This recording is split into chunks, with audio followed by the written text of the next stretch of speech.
Now to breaking news in the NSA spy case. With fugitive Edward Snowden in limbo at a Russian airport, we are joined by the journalist who broke his story, Glenn Greenwald. He's here today with new reporting on the domestic surveillance program. Glenn, thanks for joining us. And your new reporting zeroes in on one of the most explosive claims made by Snowden a few weeks back. Let's take a look.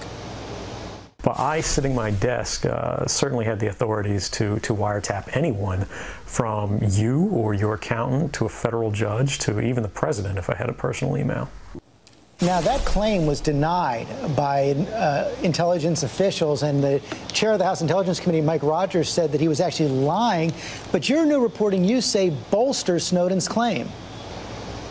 Right, George. One of the most amazing parts of this entire episode has been that top-level national security officials like James Clapper really did get caught red-handed lying to the American Congress, which everyone now acknowledges, about what the NSA is doing. And it's amazing that he not only hasn't been prosecuted, but still has his job. And what that does is it lets national security officials continue to lie to the public, which is what happened in that exchange you just referenced. The way that I know exactly what analysts have the capability to do when spying on Americans is that the story I've been working on for the last month that we're publishing this week very clearly sets forth what these programs are that NSA analysts, low-level ones, not just ones who work for the NSA, but private contractors like Mr. Snowden, are able to do. The NSA has trillions of telephone calls and emails in their databases that they've collected over the last several years. And what these programs are very simple screens, like the ones that supermarket clerks or shipping and receiving clerks use, where all an analyst has to do is enter an email address or an IP address, and it does two things. It searches that database and lets them listen to the calls or read the emails of everything that the NSA has stored, or look at the browsing histories or Google search terms that you've entered.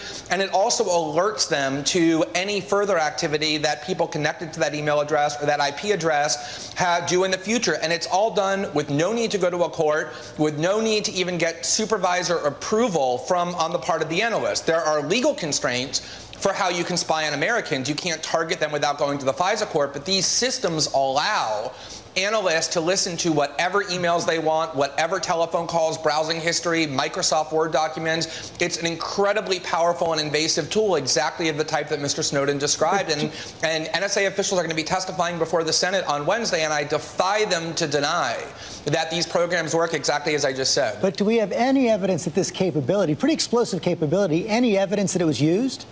Well, there's lots of evidence that there's been abuse on the part of the NSA. There was a report actually by your network, ABC News, and Brian Ross from several years ago, where NSA analysts, low-level ones, got caught eavesdropping on the telephone conversations between soldiers and their girlfriends who were stationed in Iraq and America. There have been reports in the New York Times that the NSA has wildly exceeded the scope of the legal limits that the law allows.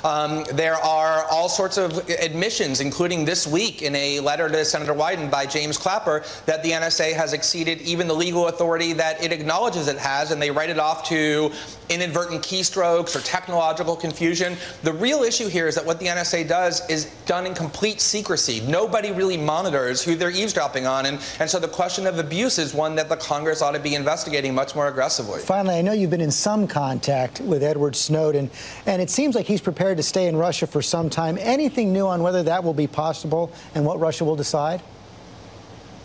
Well, I think that what has happened there is the United States is applying lots of pressure. It's probably at this point just pending, and will pen for at least a few more days, maybe a couple of more weeks before he gets the papers he needs. But I think at this point he's actually happy that there's no news coming out of Russia, because that allows the focus to be where he wants it to be, which is on the revelations about what the NSA is doing, the incredible debate that took place in the House of Representatives this week, where liberals and conservatives joined together to oppose NSA abuses. And so I think he's content with having nothing happen, so that the focus isn't on him, but is on the substance of the revelations that he came forward to shine light on.